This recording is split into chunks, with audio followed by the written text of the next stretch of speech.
Beetroot juice பிடிக்கலன்னு சொல்றவங்களுக்கு ஒரு கைப்பிடி அளவுக்கு புதினா சேர்த்து நான் சொல்ற மாதிரி ஜூஸ் போடுங்க, கண்டிப்பா புடிச்சு குடிப்பாங்க. ரொம்ப நல்லதுங்க உடம்புக்கு. 3 பேருக்கு 1/2 கிலோ அளவுக்கு நான் பீட்ரூட் எடுத்திருக்கேங்க. தோல் எடுத்துட்டு துருவியோ இல்ல கட் பண்ணியோ மிக்ஸி ஜார்ல சேர்த்துக்கோங்க.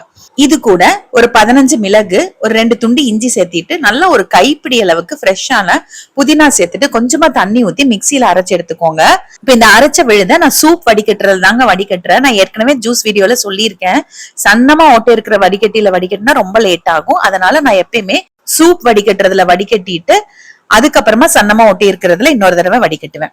இப்ப இந்த மாதிரி ஜூஸ் பாத்தீங்கன்னா 2 தடவை போட்டு எடுக்கணும். அதாவது அந்த சக்கைய திரும்ப மிக்ஸி ஜார்ல போட்டுட்டு திரும்பி கொஞ்சம் தண்ணி ஊத்தி அரைச்சு இதே மாதிரி வடிச்சு எடுத்துக்கோங்க. வேணும்னா இன்னொரு தடவை கூட இந்த சக்கையை அரைச்சிட்டு ஜூஸ் எடுத்துக்கோங்க. இப்போ அந்த மிக்ஸி ஜார்லயே அந்த ஜூஸை சேர்த்துட்டு சன்னமா ஓட்டை இருக்கிற வடிகட்டியில இன்னொரு தடவை வடிச்சு சக்கை இல்லாம எடுத்துக்கிறேன். உங்களுக்கு சக்கையோடவே குடிக்க பிடிக்கும்னா இப்படியே வச்சுக்கோங்க. இப்ப நல்லா வடிகட்டின ஜூஸோட ஒரு 1/2 மூடி அளவுக்கு லெமன் பிழியறேங்க.